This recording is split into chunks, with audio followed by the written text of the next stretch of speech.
This year is going to be the most important for the Islamic Republic after the massacre they committed against the Iranian people and killed tens of thousands of Iranians. Their regime looks more unstable than ever before. Its legitimacy has never been challenged to this degree. And the greatest threat to the survival of the Islamic Republic is basically its lack of ability to its failure to demonstrate to its own supporters that they are as strong as ever and they're not going anywhere. This is why I always say the Islamic Republic's main threat is its own remaining followers abandoning it, or at least not fighting as strong for the survival of the regime as they used to. So the main three threats against the Islamic Republic: number one is foreign attacks like Israel and United States, or foreign pressure, in any form of foreign pressure. That's number one. Where number two, which is even a bigger threat, is the Iranian people themselves toppling the regime, the mass wave of protests inside Iran. But the third threat, which is actually the greatest threat of all to the Islamic Republic, is defections from the regime and the reduction of the already existing support that they have, right? So this is why it's very important for them to make it seem like the massacre that they committed against the Iranian people happened by Zionists, not by the regime itself, because believe it or not, even the Durka people still have a heart. Like there's different degrees to how Durka you are. So even some of them are not going to be able to support the regime if they ever get convinced that the regime just massacred tens of thousands of them, right? So this is why it's very important for the regime to suggest that this was Zionist terrorists. Not, we didn't do anything. It was the Zionist terrorists that killed thousands of Iranians. And it's also very important, and like a lot of pro-regime people might be thinking, like, is this really, like, are we really going to be like survive, like, is the Islamic Republic really as stable as they make it seem to be? And every year more people who used to support the regime are getting convinced that no, it ain't so, and they are weaker than ever. And that's not really good for the Islamic Republic. If it loses even half of, like, even a fraction of the support that it already has, I know the support is very small, but if it gets reduced any lower, if it gets lowered even more, then it would not be able to survive. So this is why this anniversary of the Islamic Republic's revolution, it's very important for the Islamic Republic to demonstrate that it has many supporters. And the rally that they're about to have needs to be very big. A small rally is basically a major threat to the survival of the regime. So they're going to use all the tricks that they have been using for the past 47 years to try to make sure the highest number of people show up. They're going to be basically making it mandatory for all government employees. They're going to bring the students from elementary school, high school, universities. They're going to make it mandatory for them. They're going to have food. And again, remember, in Iran, food is now very expensive and a lot of people can't afford a good food. So they're going to have a lot of good food during these rallies, and they're going to make sure that it smells really good. So a lot of people would be tempted to come. And most disgustingly, they actually have now gone reach a new low, which is they're now telling the family members of the prisoners who they arrested at the protest in early January that if they want to see their family members, they should show up to the rally, or else they might execute their family members. So if they want to see them again, they may need to show up to the rally. So they might be able to show a big rally, but it's very important. So with that all being said, just because now we're getting close to the day of the anniversary, they already had fireworks inside Tehran. Some pro-regime people are coming out and saying "Aloha" from the windows, and this is the video I'm about to show you. Is with all that so if you come out into if you open your window and you say "Allahu Akbar," so basically you're celebrating the anniversary, and it's getting close to that. So this is, and if you say Javid Shah, if you open your window and say Javid Shah, that means you're against this anniversary and you are against the regime, and you're basically trying to show that you're not, you're basically, it's a competition of chants when people are opening their windows and chanting right now. So let's listen to this. Let's listen to this once before I translate.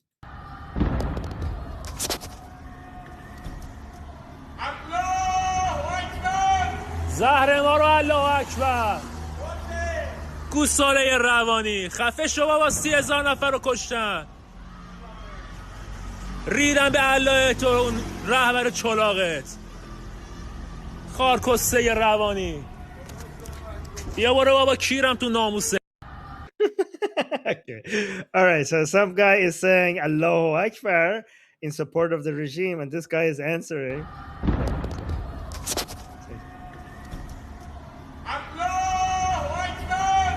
زهر ما رو الله اکبر So the guy is saying Allahu Akbar, and this guy is responding something similar to saying Allahu Akbar my ass.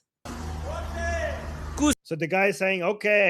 So the guy is like okay. He's responding to him. گوساله روانی خفه So he's saying like you retarded cow. Shut the fuck up. شو بابا 30,000 نفر رو کشتن So you shut the fuck up, you retarded cow. They killed 30,000 people. Like, and you're saying Allahu Akbar? ریدن به الله تو اون رهبر چلاقت So he's saying I shit on your Allah and I shit on your handicapped leader. Handicapped leader means Khamenei because he's handicapped on his hand in his hand. خارکسته روانی So you can see that this was very educational, by the way, because you could see that when people are pushing back against the people this type of narrative, they are not just anti-Islamic Republic; they're swearing as Islam as a whole. So a lot of people outside of Iran they try to make it seem like Iranian people they're just against the Islamic Republic; they're not anti-Islamic. For most Iranian people inside Iran, there's no difference, right? Like I know it's not all. There are some people that see a difference between them, but when with the massacre that happened, that more than 50,000 Iranian people were killed. I mean, some people say 30, some people say 50, whatever. But what they don't blame just the Islamic Republic for that massacre. They're blaming Islam for that massacre. So yeah, that was the translation. All right. I really like that Jeffrey. Goldie sent that to us. That feels like such a gift. Yeah. Yeah, Goldie wanted it specifically to be translated in this group. So she said, Yeah. I'm not going to translate it. Armin, go into your group and translate it over there. So that was a specific request from Goldie. All right, go ahead, Jeffrey. Goldie's a sweetheart. So are you, Armin. I have three quick questions. One is, can you speak about the unconfirmed reports of IRGC members defecting and or refusing to show up or carry out orders? Regarding what you just did, that's very important because it allows us to game out the overall level of commitment amongst Iranian people and or I don't want to use aggression quotient, although like counter aggression quotient or national will that's regarding anti-Mullah sentiment, and that lays the foundation for counter influence operations designed to debunk IRGC and Mullah regime's disinformation, trying to like say it was Mossad operatives that killed all the brave Iranian protesters. And there's one last issue is regarding yesterday.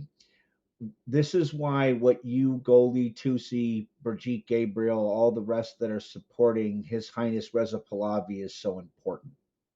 One of the main things that would streamline from a legislative and legal and operational perspective is to have His Highness Prince Reza Pahlavi officially recognized as the government of Iran in exile.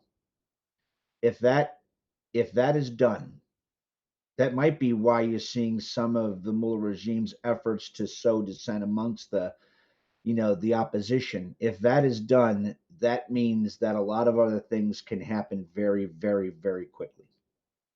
So if the United States government and or other governments around the world officially recognize, as they should, His Highness Prince Reza Pahlavi as the official government of Iran in exile, that makes a lot of other things very, very easy. So, Jeffrey, let's actually think about that because I used to think that and I used to advocate for that, but I'm not so sure anymore because it seems like the strategy right now is to avoid doing that.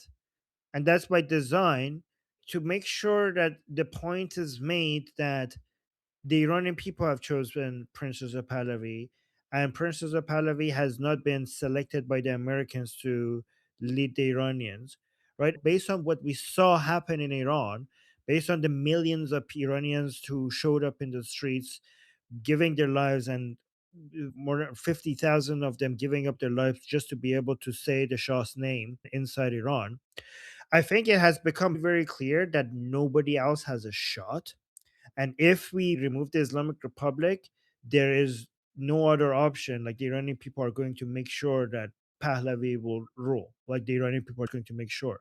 Given that the endorsement of United States and Israel is not needed, the only thing that we need is the removal of the Islamic Republic as the obstacle in our way, then that endorsement might actually do more harm than good by making it seem like this was not the choice of the Iranian people and it was selected for us by the Americans. So what do you think? Yeah, no, I totally get the issue you're making from an optics perspective, and I definitely understand that, I should have refined what I said. Recognize His Highness Prince Reza Pahlavi, the official transitory government in exile, right? So you're still maintaining the fact that he's not like de facto who we picked. We're just saying he's the focal point of the transitory government, right? So that would allow a lot of other things, that streamlines a lot of other things that could happen. Yeah, at the Right. sub-state international level. So I think the timing for that, when it needs to happen, is that when after he comes to Iran, and after the transitional government becomes, somewhat stabilized or inevitable, then at that point maybe it would make sense for the Americans to be like, well, it seems like this is what's happening, so we're going to recognize it. So maybe that's what we have to be waiting for, because whoever is leading the transition period is also probably going to have the upper hand in the upcoming elections after. So they might say that, oh, of course, if the Americans picked him for the transition, of course he's going to be elected as well. So I do know that the Princess of Pahlavi's team and the Americans are talking. I mean, well, I don't know, like, but it seems very, nothing is for certain. But it seems like, based on the information that we're getting, it seems like that's what's happening. And given the level of confidence that Princess of Pahlavi had in the last message that he published, it seems like he knows certain things that he can't share with us. And that level of confidence could, in my opinion, could only come if the Americans are working with the prince and telling him what is the best way, what's the best time to put what message out there based on the intelligence that they have, right? But again, he cannot make that public, because then globally he might be losing legitimacy, thinking that this is basically a, American puppet or something like that, right? So, but what was your first? Oh, your first question was regarding the defecting.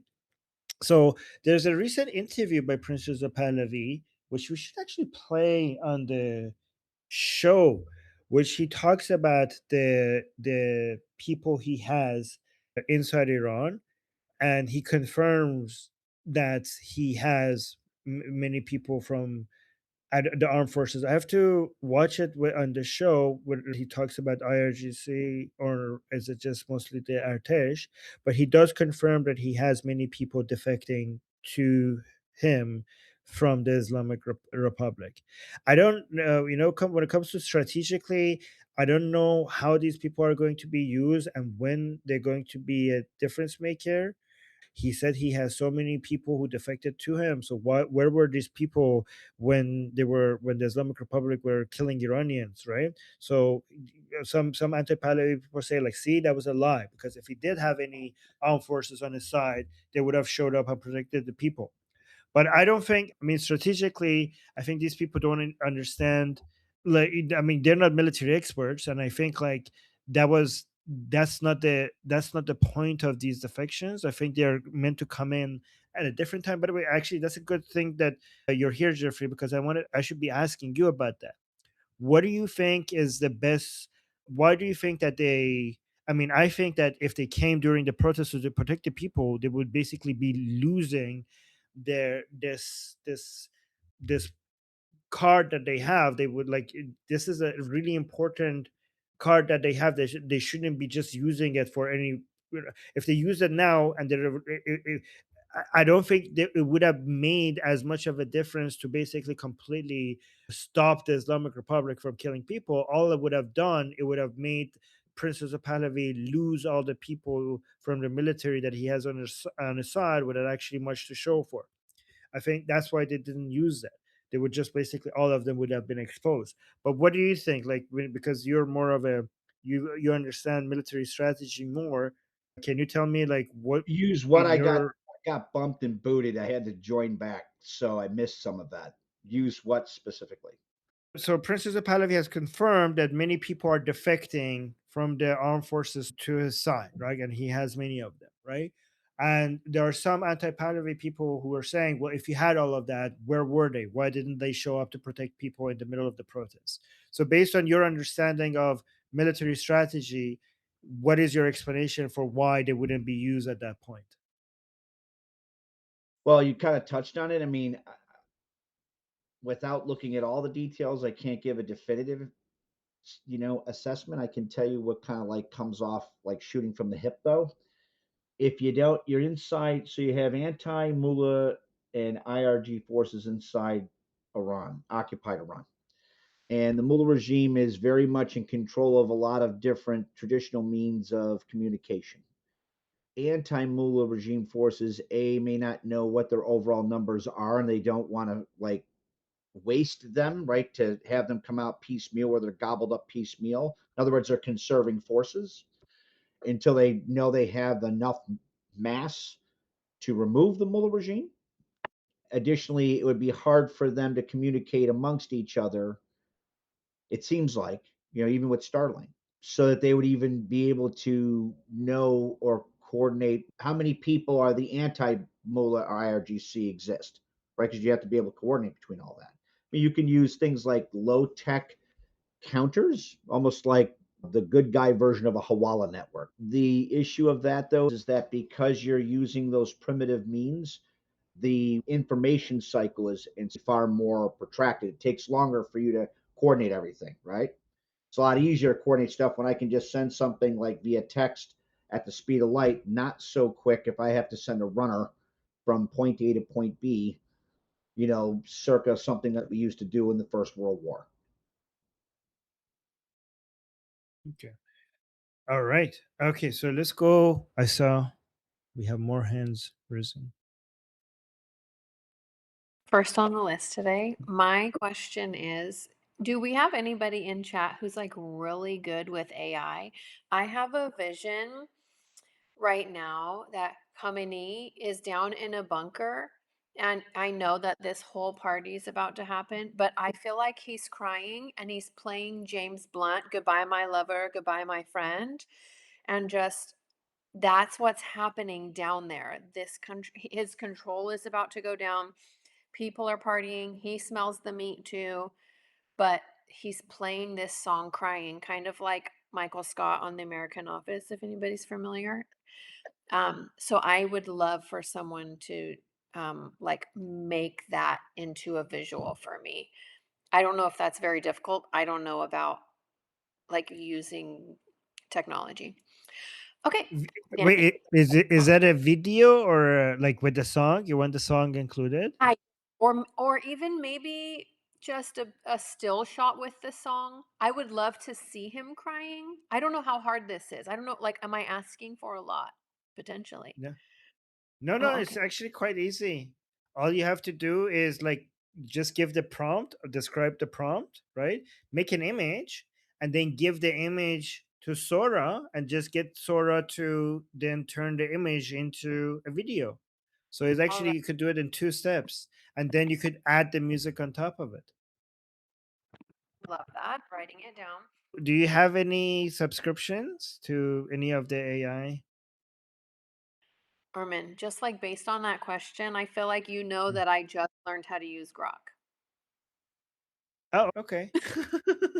Well, you should turn this into a project. I want to see it and then post it into the community tab so that you get used to it. So this is like just go through these steps. Just describe the image that you want to whatever AI subscription that you have, and then make Okay. the image, and then go to the video making version. I don't know if Grok has video, but I know Okay. Gemini and ChatGPT have. And then take the image and just say, turn this into a video. And then, do you have a video editor? You could add the music on top of that. Armin, I don't even know what my selfie angle is. I have Yeah. no clue how to do anything with the camera. Okay, then send me that video and I will add the music. I will do the final step. I will just post the video. I will then turn it. I will use my video editor to upload the music and add the Okay. music to it. This is a I'm good not, way for you not to start offended. using AI. Huh. Thank you. Huh? I agree. And Danny, I'm not offended. If anything, I should be proud that Armin thinks I like know the stuff, that I'm hip on the AI. Well, BT, I have good news for you because technology is becoming more intuitive and the learning curve is getting smaller, like basically flatter and flatter. So we're getting to a point where using technology is basically getting similar to just talking to it, right? So it's becoming more and more easy to get into it. So you don't even, there's no learning curve. Oh my gosh, I'm about to be part of the propaganda team, and I really can't wait. Yeah. Right. Okay, Danny, go ahead. Hi. So, Armin, yesterday I missed what you said about any amount of nuclear enrichment being 80% of the way to a nuclear bomb, which was kind of inaccurate. And I can give like a 4-minute crash course on nuclear physics.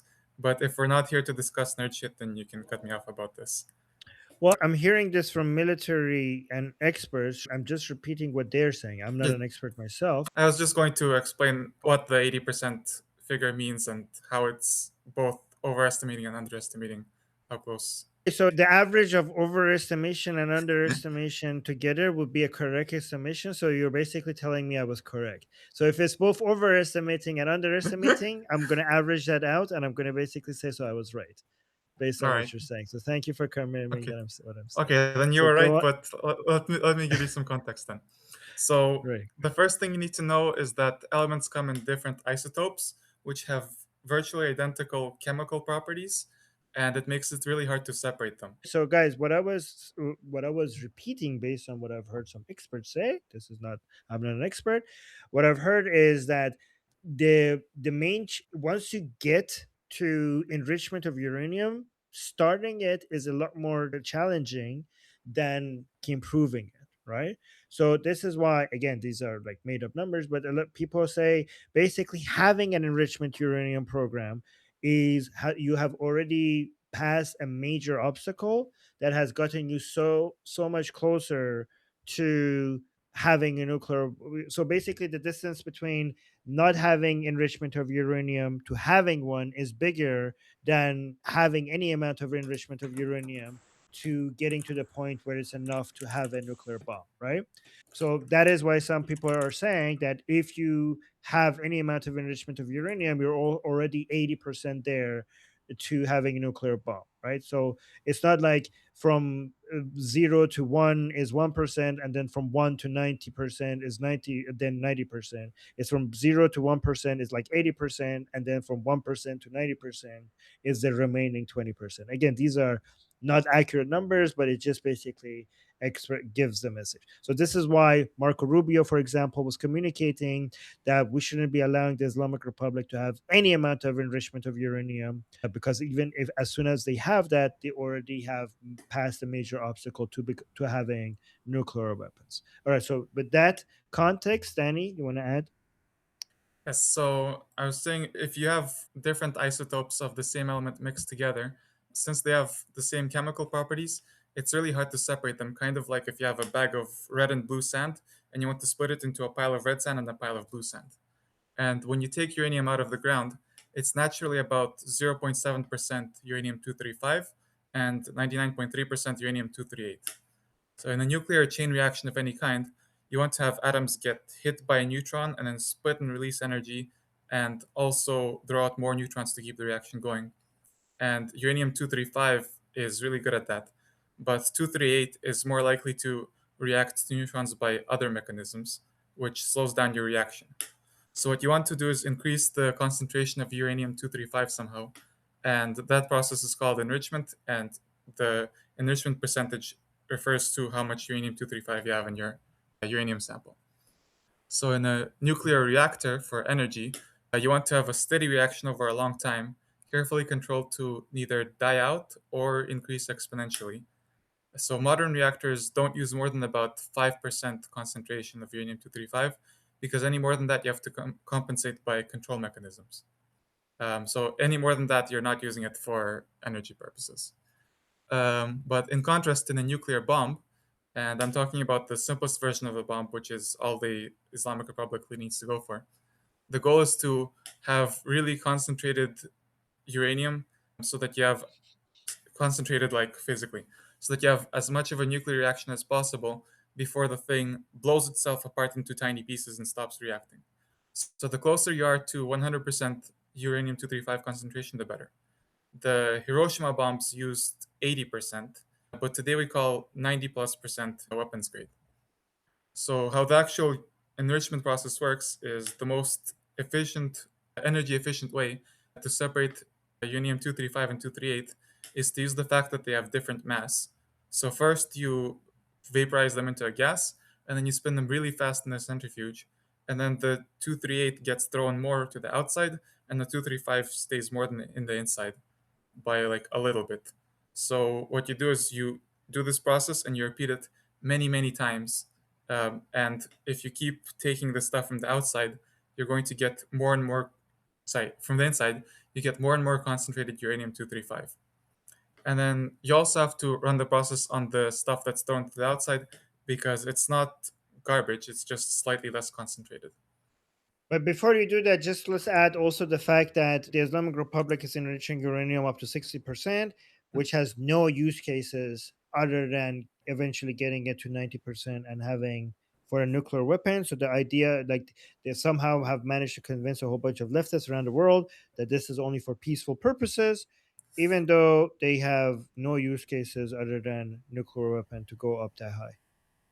Yeah, so past 5%, you're not using it for energy purposes, and I doubt that the Islamic Republic is trying to do nuclear science to discover new elements. So they're for sure not doing anything like that. Okay. So Okay. the curve I posted is a logistic curve, and the Wait, gist of it. do you not have share screen permissions? Oh, okay. Let me share my Hello. screen 1 second. Where's the button? It is this button, and then I need to press on. Is this going to be a logistic curve? Okay, this is a logistic curve. That's all I wanted to show. So if you can see, it's very gradual at 0 and at 100. It shows on the vertical axis the percentage enrichment, and on the horizontal axis the number of times you have to run it in the centrifuge. So if you start at like 0.7% here, and your goal is 90% over here, then you can see that 60% is about 4/5 of the way there. That's where the 80% of the way there figure generally comes from. So there are additional good news and bad news to this figure. The bad news is that if you even have these centrifuges in the first place, that's a step in itself. Although it does take a really long time to spin them repeatedly. But when you enrich from 0.7% to 60%, you end up having 100 times less uranium to work with, which means you need 100 times fewer centrifuges to spin it. That will substantially speed up how long it takes to actually do this last 20%. So if you're in a hurry, you don't have to respin all of the stuff that's flunked to the outside, which is slightly less enriched, if you're willing to tolerate having slightly less material, but slightly more enriched. Yeah, and you only have like 5 or 10 cycles to go in total. So I think that's why. Stop the screen share so we come back up if you don't need that graph. Yeah, I don't need it. There we go. So that's why I think it was Netanyahu was saying that it's a matter of weeks from that point. There's good news though. The good news is that even if you have weapons grade uranium, it's still extremely difficult to make a bomb out of it. The precise details of how they managed to do it are classified for obvious reasons. But the basic idea is that you pack your uranium into a ball that's just barely not able to sustain a nuclear reaction. And then you surround it on all sides with explosives. and then you blow all of the explosives up at the same time to within a billionth of a second, which compresses your uranium ball so that it starts reacting, and then it's able to do its thing for like a millionth of a second before it blows itself apart. And needless to say, this is extremely difficult from an engineering standpoint. And if you don't get it exactly right, then all you've created is a way to deliver weapons grade uranium to your enemies. It's not even effective as a dirty bomb unless you first like react it or something. Okay. So Jeffrey wanted to respond to all of that, but Jeffrey, because a lot of people are waiting in the list, so if you could keep it short, yeah, thank you. Go ahead. Respond, because I saw you want to respond to it, but Yeah. keep it short. Yeah. So he's some of that's, you're not wrong that there's different parts of it. So it's true that the average reactor uses 5% uranium to produce electricity, 20% if you're using a Mox Candu reactor that was designed to use things that were a little bit hotter. We actually developed some of that in part in the 90s regarding the megawatts to megatons to megawatts program. It was like to use Soviet fissile material for energy. That being said, it's Armin's correct. 80 to 90% of the effort to get to a concentration of fissile material to support a first generation implosion type device, as you correctly cited, Reed, indicative of, say, the gun type uranium bomb that was used to destroy Hiroshima is 80 to 85%. So from 0 to 60% is about 80 to 90% of the effort. To get from 60 to 80 to 85%, which is traditional means of enrichment, that's about maybe 10, 20% of the effort. That's why they call it breakout capability as you go up the concentration of fissile material. The issue with regards to centrifuges, you're right about, that's a traditional approach, and that's what like the Mullah regime used. That's why, Sure. well, you know what, let me just let other people go because there's a lot of other stuff there. I just wanted to say that like you're kind of both touching on different sides of the coin. And as far as it being hard to design warhead designs, simple warhead designs are actually very easy to do. Tragically, Oh, it was actually done by that's a the part I team. was waiting to hear. So yeah, I'll post it in the chat. There's a reason we created Nest. Okay. LF had a question. Can you at some point do a small crash course for us? Curse word lessons in Persian. In Farsi. Yeah, we'll see if there's more demand for it. There There- is. We had a lot of agreement there. Okay. So next we have Shauna, but she went to get lunch. Amy.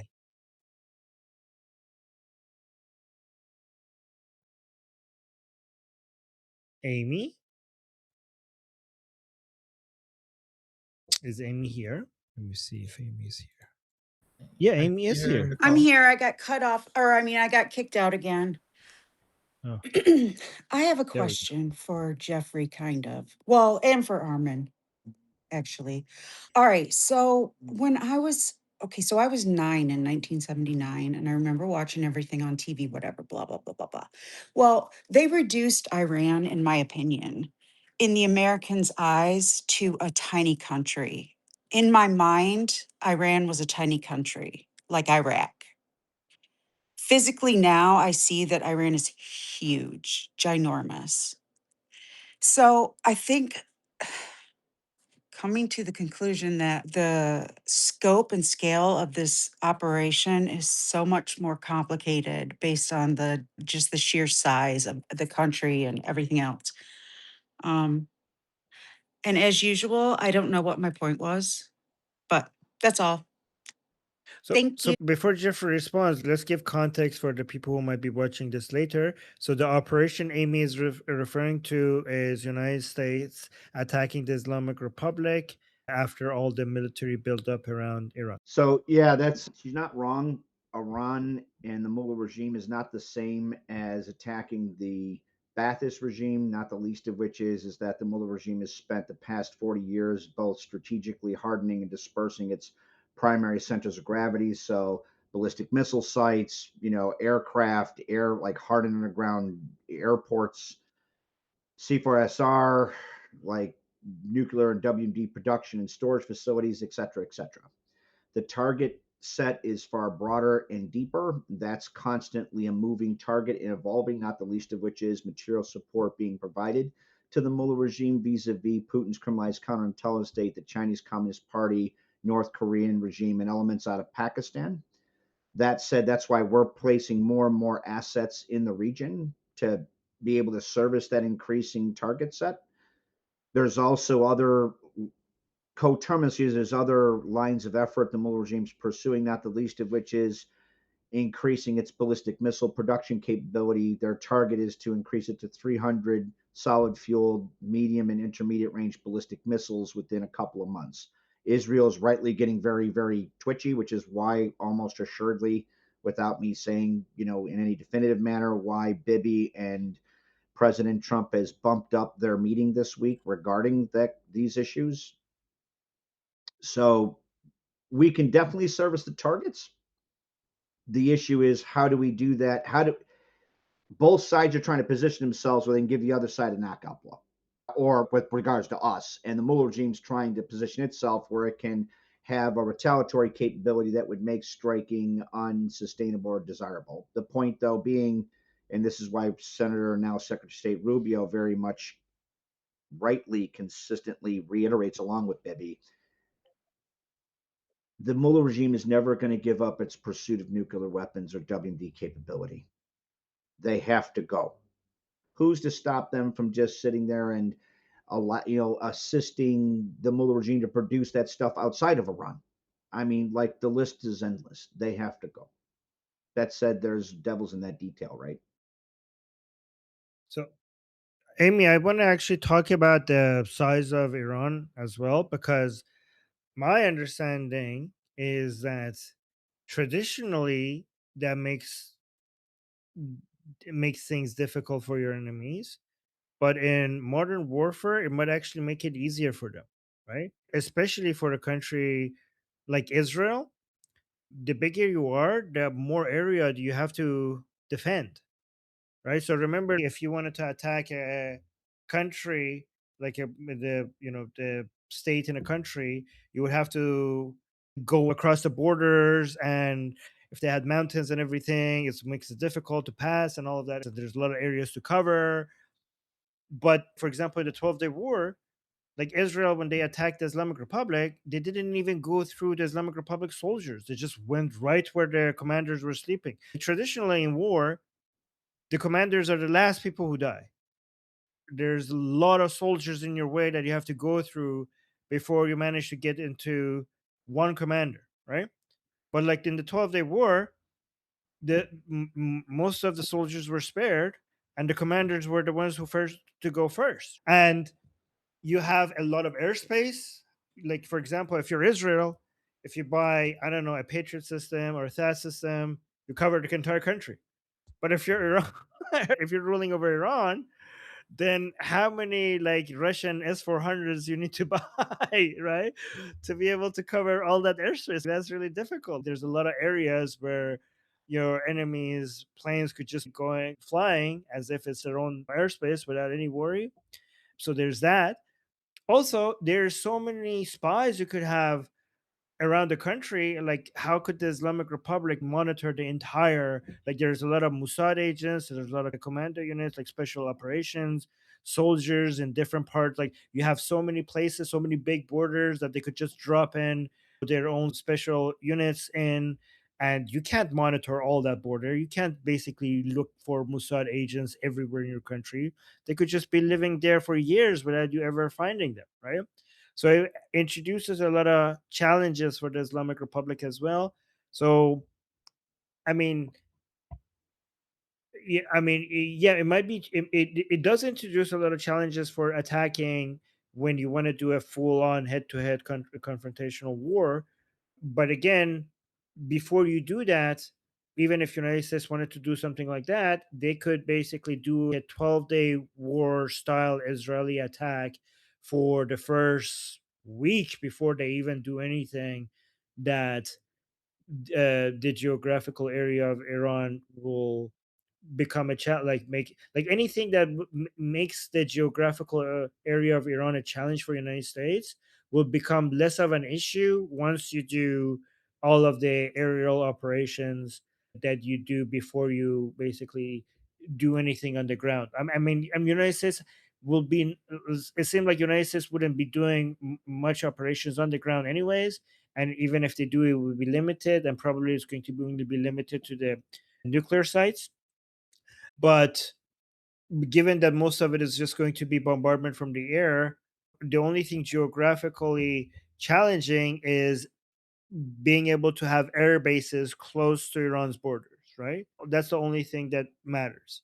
That's why we're constantly talking about USS Abraham Lincoln carrier strike group in the region. That's why we're talking about whether Saudi Arabia, Qatar, UAE are not going to be allowing their airspaces to be used, and Jordan is allowing it to be used in this attack. That is the main thing you need to worry about. But as long as you are close enough to have access to their airspace using your fighter jets, then everything else is basically not that difficult, especially for US military. The challenge, the way I think you should be looking at this upcoming war, is that for United States and Israel, hitting whatever they want inside Iran is not a challenge. Like, it's pretty straightforward. They know how to do it, and the size of Iran is not going to stop them, right? The main challenge of this war is defending US interests in the region after the Islamic Republic wants to respond, right? With their ballistic missiles. And ballistic missiles, um, the ultrasonic ones, some of their ballistic missiles are hard to intercept. So the cruise missiles are easy to intercept. Um, their drones are really easy to intercept. Some of their ballistic missiles are easy to intercept, but there are some of them that are fast. Those are harder to intercept, and I don't know how many of those they have. There are different estimates, but those are the ones that you need to look out for. That's the reason why if the war is inevitable, is taking this long, is the idea of we need to protect Israel, we need to protect the UAE, we need to protect Qatar, we need to protect Saudi Arabia, we need to protect Jordan, we need to protect everybody in the region, and we need to make sure not a single missile drops on any of their cities. That is the thing that is challenging, and also more important than everything for the United States, we need to make sure not a single American soldier dies, right? That is the highest priority. So to prepare for all of that, that is the challenge. But hitting targets inside Iran, easy for Israel, easy for the United States. Jeffrey, did you want to comment on that? Absolutely. So you touched on a lot of key issues and you bullseyeing a lot of them, everyone that you mentioned. I'm going to add to that. It's very true. If we want to, it's the United States and or Israel can very much hold at risk and destroy probably any target we want to, or at least put steel on target. Some of them are hardened underground, which means you have to dig with bombs. We can still do that. As far as Armin was right, the idea is to a successful decapitative strike would have success defined as fully suppressing, or at least to the degree that is acceptable, suppressing Mullah retaliatory capability. And that's why he talked about taking out missile launchers or tells. That's also why Israel went after the launchers, right? Because if you destroy the launchers, it doesn't matter if you have 1,000 underground, you can't launch them, right? You have nothing to launch them from. The other thing is making sure we harden critical infrastructure within our allied states in the area from proxies like Houthis and and Hezbollah and the rest of them targeting them. That's why Israel did the shaping exercise they did when they took out the Hezbollah leadership with their beeper campaign. That's one of the reasons they did that. So I mean, I'm going to add one last constraint, and that's the one that Pete Hegseth right now is in the process of very much correcting, which is ensure it's the overall amount of long range munitions and defensive missiles, our overall stockpile in defensive interceptors and long range strike munitions vis-a-vis other threats posed in other theaters. So the Chinese hitting Taiwan or Putin hitting Europe, and they're all coordinating each other. We're in the process of fixing that. And that's why we're moving other assets that allows to take some of the pressure off of those long range strike munitions, like Tomahawks and the rest of that. Armin's very correct. The reason why people talk about the aircraft carriers, because aircraft carriers allow you to maintain sustained operations. Whereas Tomahawk laden submarines, they give you one hell of an initial punch. Like if you have all four You talk about launching like almost 500 Tomahawk missiles in less than 6 minutes, and that means 600 targets are going to have a 500 targets going to have a really bad day. They're going to have a real bad day. Yeah, well done, Armin. Oh, well, thank you.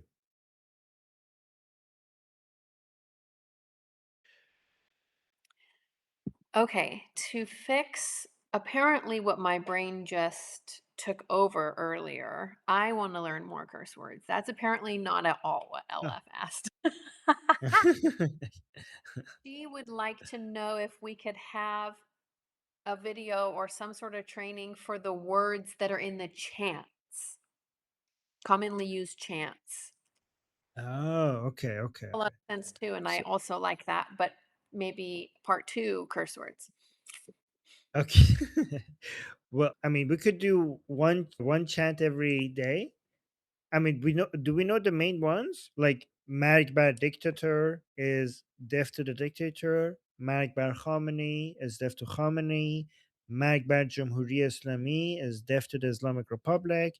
Javid Shah is long live the king. این آخرین نبرد پهلوی برمیگرده is this is the final battle. Pahlavi will return. So these are the main ones. Let me know if you want to know more. Were these the ones that you already knew, or were these was what you were asking for? I think probably just she wanted an overall for some of the main ones that are like happening in the rallies and things. One more is Marg bar Sefaset Mullah Chapi Mujahid, which means death to the three corruptions, the Mullahs, the leftists, and the MEK. So that's a famous one as well. Yeah. Okay, next we have Adam.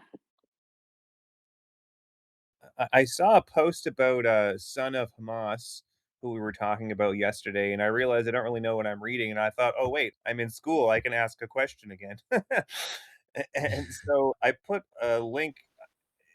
Who is Fuzul Mahala? Is that a person or a news outlet? Because it's written like it's a I single. Here, w- w- let me share this image if you can approve this screen share. And okay. Let me allow screen sharing. oh, let me try.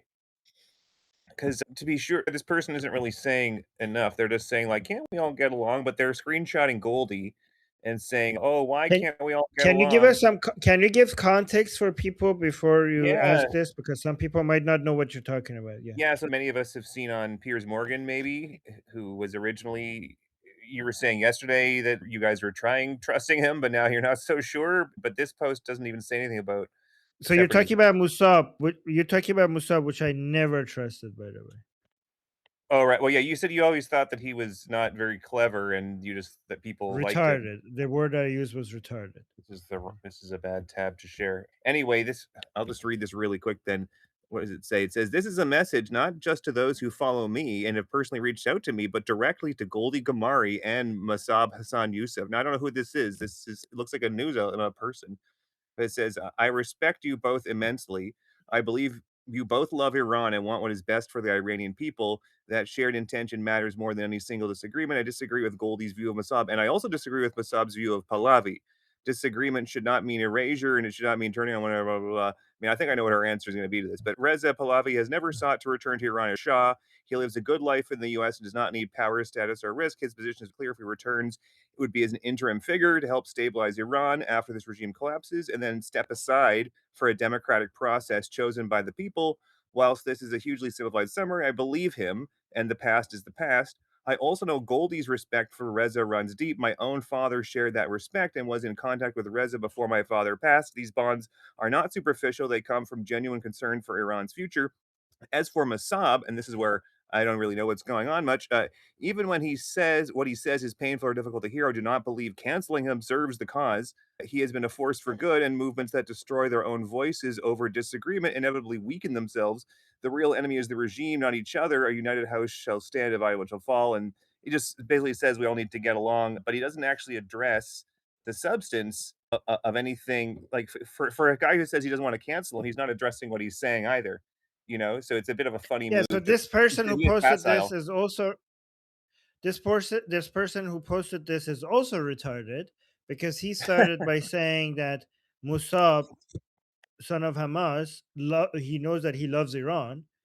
But if he actually did half a minute of research, he would realize that even before he was posting against Pahlavi, he was posting against Iranian people as a whole.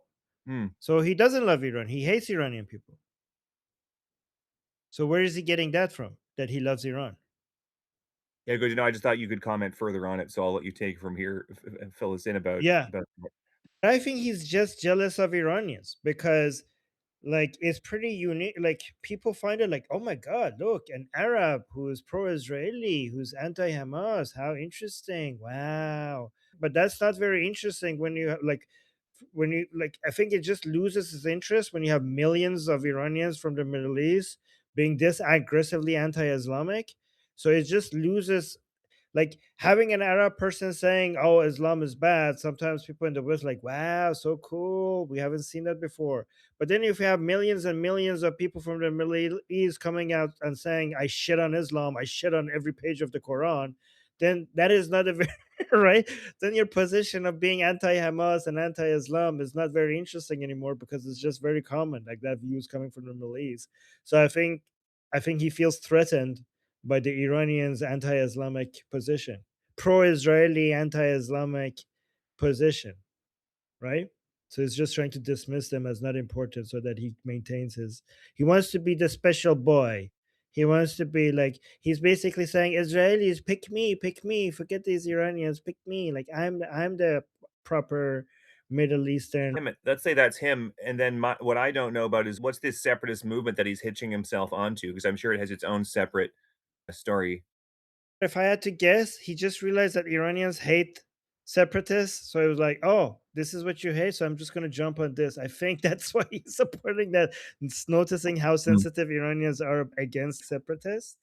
But again, like it's really so that's why I think Musab is supporting the Kurdish separatists. But again, remember most Iranian Kurds do not support the separatists. One, they're very patriotic and they support Iran's border integrity. That's one. Two, I just want to use this as a way to remind any Israelis that might be listening to this at some point that supporting Kurdish separatists is not in the interest of Israel because separatism will basically cause more internal fighting between in four different countries, and the chaos in the region is basically a perfect situation for more terrorist groups to grow. Every time we have a state becoming unstable, that is exactly where groups like ISIS or Al Qaeda or Jihad Islami or these other groups grow using instability. So supporting any movement that is challenging the border integrity of not just one, but four different countries of Iran, Iraq, Syria, and Turkey is a perfect way to get to a point where the Middle East is producing more groups like Hamas, more groups like Hezbollah, which eventually is going to cause more chaos in Israel. Israel, this is why I always believe that Israel doesn't want war. People keep accusing Israel of being warmongering. I think Israel is more than any country in the Middle East. Israel wants peace in the Middle East because a country that is being its existence is being challenged constantly is more interested in peace than any other country because other countries when they go into war it's their border integrity or some of their civilians who are being challenged, but when Israel goes to war, its entire existence is being challenged. This is why it's always in the best interest of Israel to try to eliminate sources of war. And that's why it's in the best interest of Israel to get a stable Middle East. And the best way to get a stable Middle East is to have other partners and other strong countries as allies of the Middle East. So having Iran as a stable country and ally of the Israel is the best way to bring stability. Having Iran and Israel working with each other to stabilize the region is the best way to bring security to Israel. Oh, thank you, Thanks. That Jeffrey clears up approves. a fair. Thank you, Adam. Good question. Jeffrey, did you want to still touch on that or was your thumbs up? Kurdistan thing. I was just going to say that having where was it? I put it up here. I was going to ask, I wanted Armin if you could speak on this, because this seems to be a recurring issue that's being leveraged by the Mullah regime and or their supporters to try and fragment solidarity and continuity mission and effort amongst the anti-Mullah, pro-Iranian protester diaspora. It seems that there's some opportunistic thinking of certain actors that the fall of the mullahs equals like an opportunity to carve up Iran. That's not a good idea. Can you elaborate more on some of those opportunistic, those actors that are engaging that opportunism and why it is they might be doing that? Well, I mean, it makes sense why they think this is their chance, right? Because they've been dreaming about having an independent state for many, many years. And they think that if the mullahs fall, there's going to be a period where there's no state, right, inside Iran. So that would be a window of opportunity for them to be able to achieve their dream coming true. So that's, I mean, it makes sense why they're thinking that. One thing that I want to add to that is how the one other reason why that's ridiculous, though, is that they can't agree on their borders, right? So, for example, in Iran, more than Kurdish separatists, you need to be worried about so-called Turkish separatists, right? And the Turkish separatist area that they want, basically, a lot of it is the same areas that the Kurdish think should be part of an independent Kurdistan, right? So a lot of analysts will guarantee that if even we get to a place where the Turkish separatists and the Kurdish separatists are getting close to the dream, you're going to see a bloodbath between Turkish separatist groups and Kurdish separatist group because of the overlap on the areas that they want, right? Not only that, you're going to also see a lot of a bloodbath between different Kurdish separatist groups, because a lot of people talk about Kurdish separatist groups as if they're one people and they're all united to have like an independent Kurdistan. They hate each other and they constantly are attacking each other over leadership. So this is going to be a hot mess. Like this is going to be like, oh guys, yeah, let's allow the Kurdish separatists to have their Kurdistan. They're not only they're going to be fighting against four country states, they're going to be fighting against the Turks, and they're going to, more importantly, be fighting against each other for decades to come. I mean, the Kurdish separatists that in Iran, the number one people they have managed to kill is Kurdish people. Like the number one people that the Kurdish separatist armed forces that they have killed in Iran is other Kurds.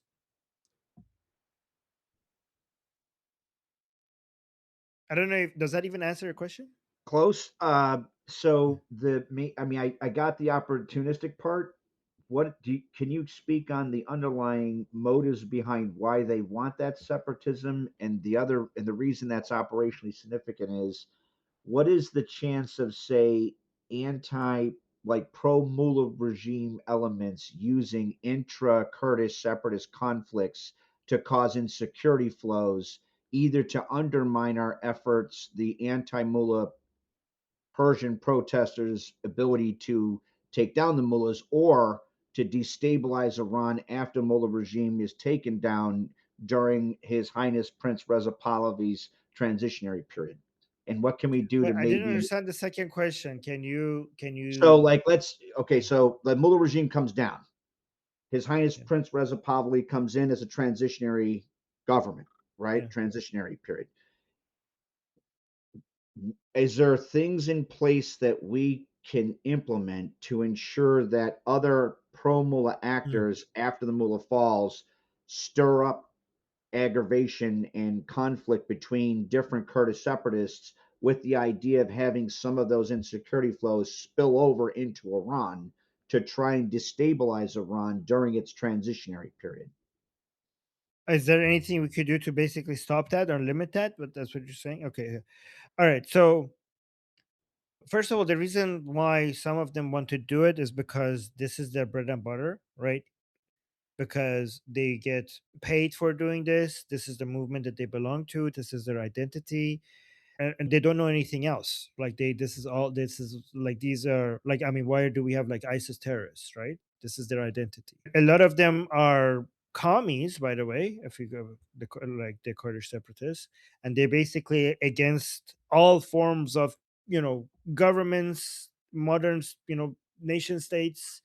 They consider like they want to make their own commie utopia, like Rajava or something like that. So they would probably be more anti-Pahlavi that they're even anti-Mullah, right? Because they would see the Pahlavi as an extension of imperialism and capitalism and all that stuff, right? So some of them are like that.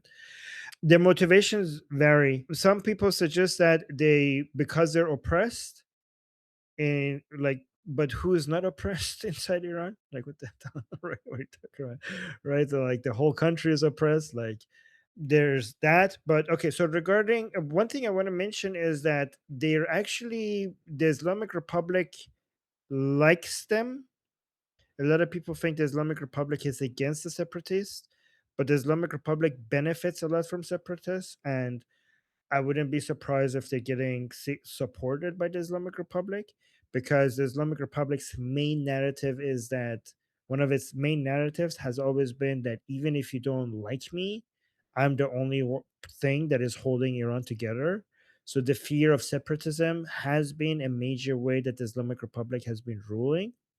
When regards to what plans Prince Reza Pahlavi would have during the transition period, I mean, if you look at their plans, they talk about cooperating with the other people in the region, using the Artesh immediately to defend the borders, using high tech, drone technology and other technology to monitor borders.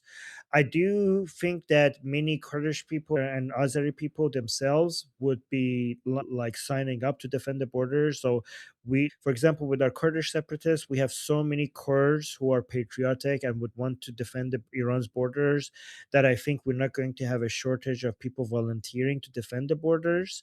I'm not saying that there's not going to be any challenge, but I'm saying people in that atmosphere, I think there's so much excitement for a new Iran, and people are going to be feeling so patriotic that if Princess Pahlavi pulls a call to action for people, Iranians, to come volunteer and get trained and defend the borders, they're going to have waves of people showing up to answer that call.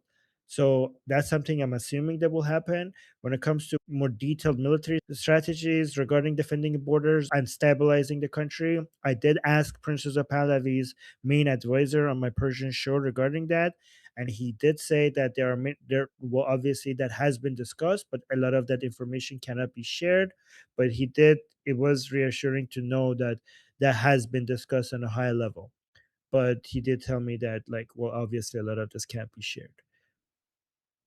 By the way, guys, I did have the honor of having Princess Pahlavi's main advisor and the writer of the emergency plan, the main editor of the plan, as my guest on the Persian show. So I asked him a lot of questions there. That was by the way, that interview was like a big deal after it came out.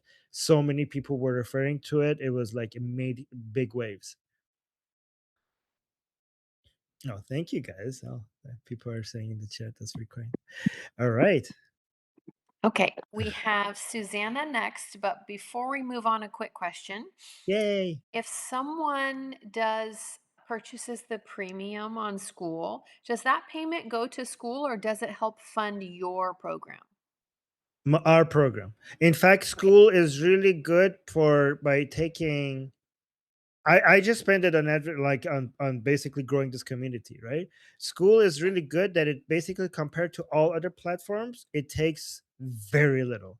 That's a really good thing about school. It's actually they take very, very little, like less than YouTube, less than YouTube, less than Patreon, less than so many other platforms.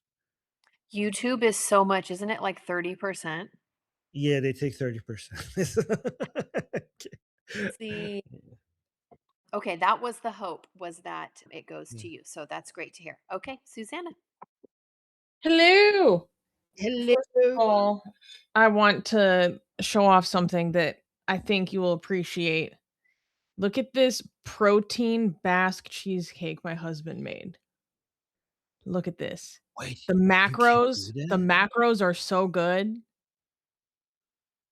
And because I know you're a fit boy recovering from having a serious sweet tooth, I thought you would Yeah. appreciate some protein I am cheesecake. so jealous. I'll send you the recipe.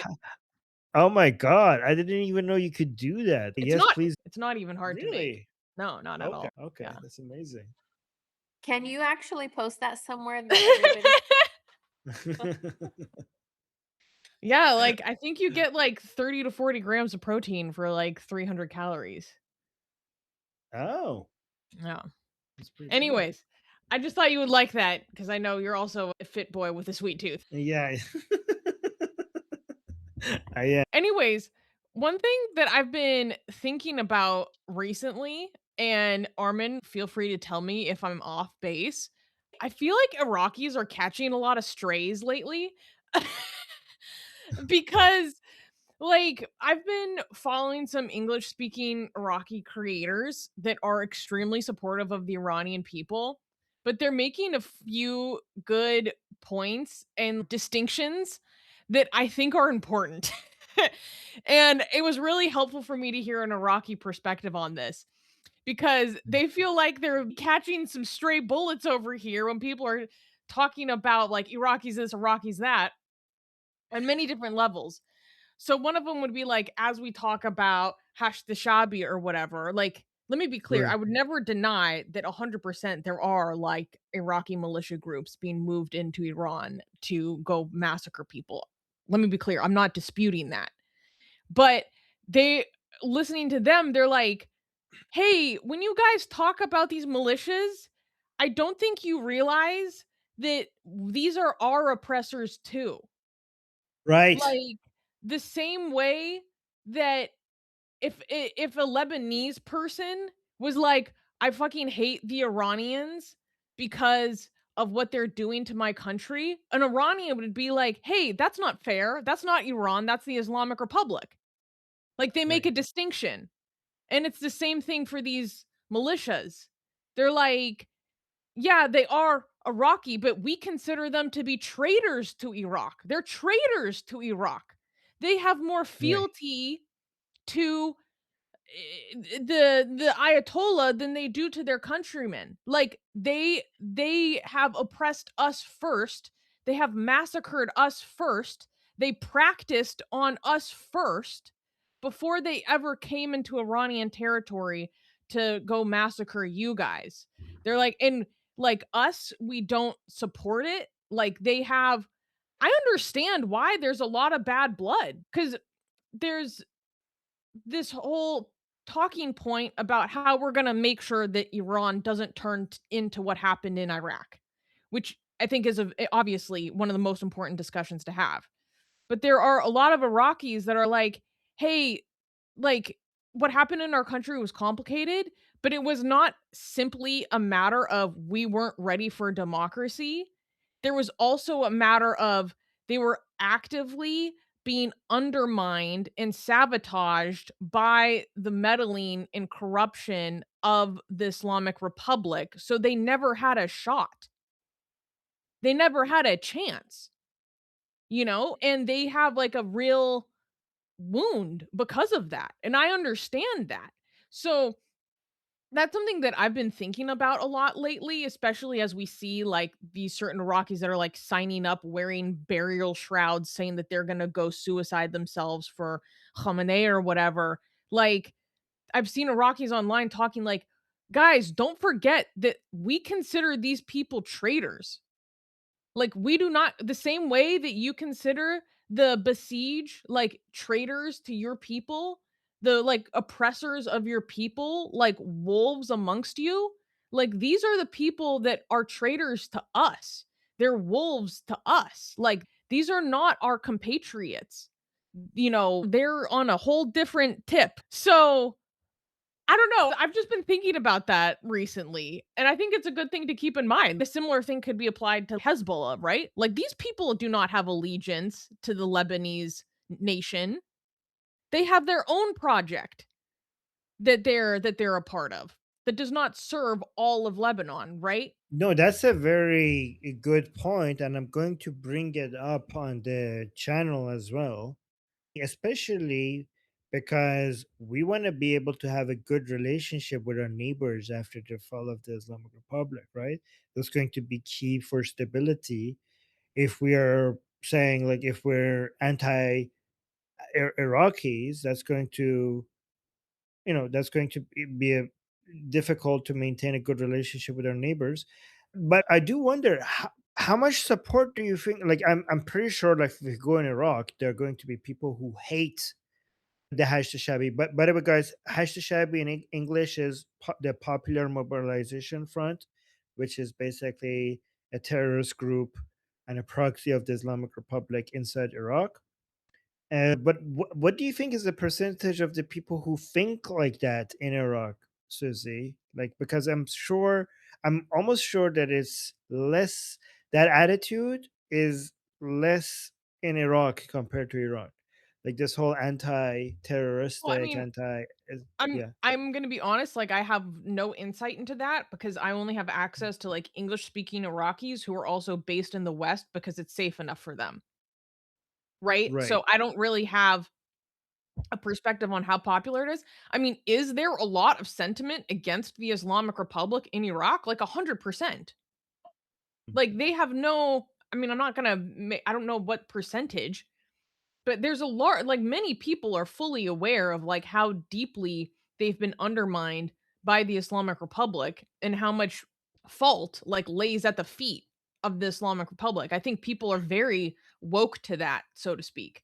You know, how they feel about other forms of militancy or whatever. I really couldn't speak to that. But like, I've just been seeing more and more videos just because 'cause I'm now following the right kind of people that highlight it, of Right. Iraqis who 100% have an interest in the Islamic Republic falling.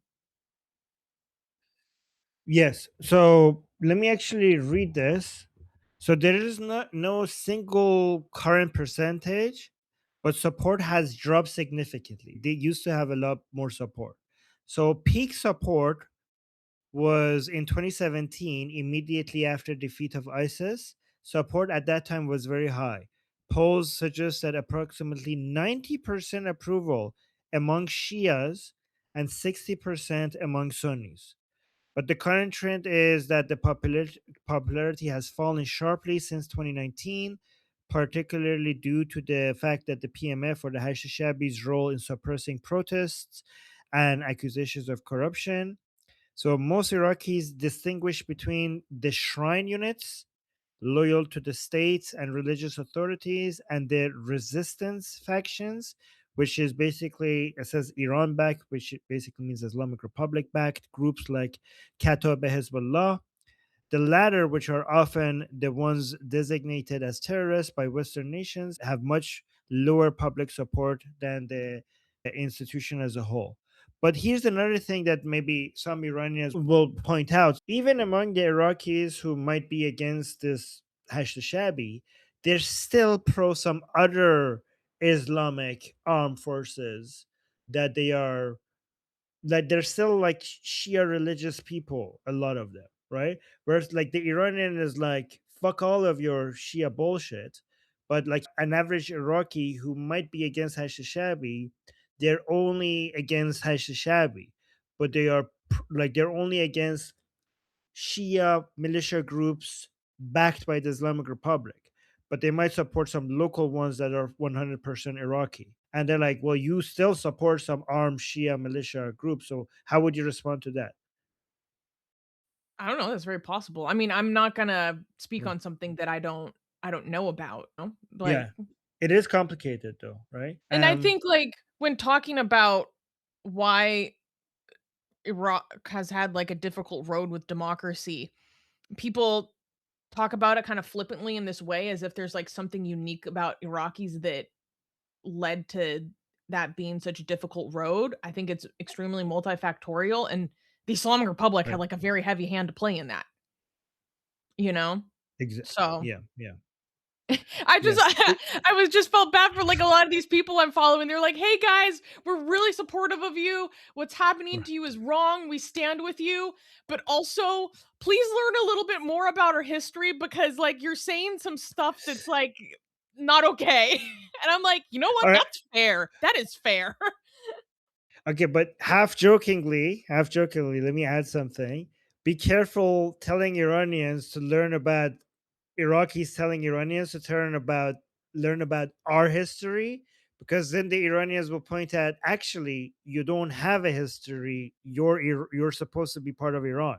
Like if we do look Okay. into your Well, history, if we let's do not look start.